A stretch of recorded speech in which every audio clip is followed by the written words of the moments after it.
word secrecy is repugnant in a free and open society. And we are, as a people, inherently and historically opposed to secret societies, to secret oaths, and to secret proceedings. We decided long ago that the dangers of excessive and unwarranted concealment of pertinent facts far outweigh the dangers which are cited to justify it. Even today, there is little value in opposing the threat of a closed society by imitating its arbitrary restrictions. Its arbitrary restrictions. Its arbitrary restrictions. Even today, there is little value in ensuring the survival of our nation if our traditions do not survive with it. And there is very grave danger that an announced need for increased security will be seized upon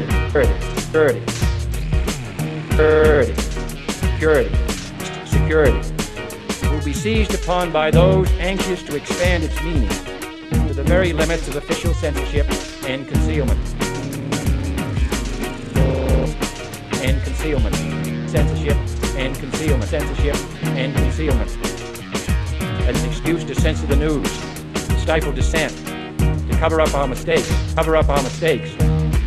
or to withhold from the press and the public the facts they deserve to know. For we are opposed around the world, and ruthless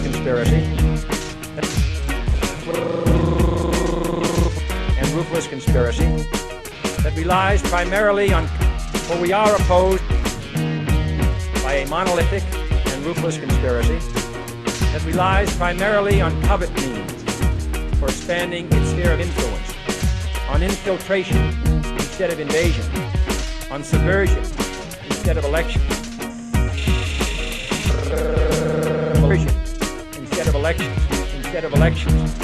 on intimidation instead of free choice.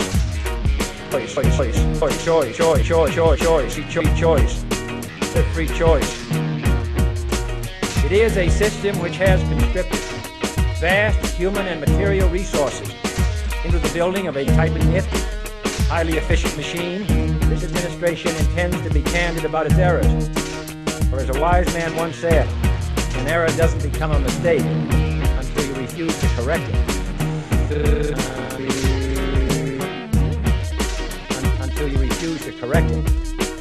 We intend to accept full responsibility for our errors. Without criticism, no administration and no country can succeed, and no republic can survive. That is why our press was protected by the First Amendment, the only business in America specifically protected by the Constitution to inform, to arouse, to reflect, to state our dangers and our opportunities, to indicate our crises and our choices, to lead, mold, educate, and sometimes even anger public opinion. And sometimes even anger public opinion. So it is to the printing press, to the recorder of man's deeds, the keeper of his conscience, the courier of his news, that we look for strength and assistance.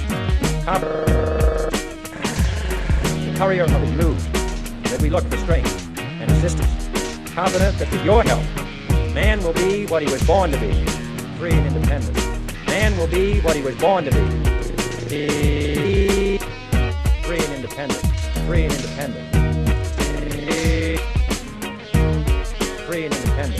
He's what he was born to be, what he will be, what he was born to be, free and independent.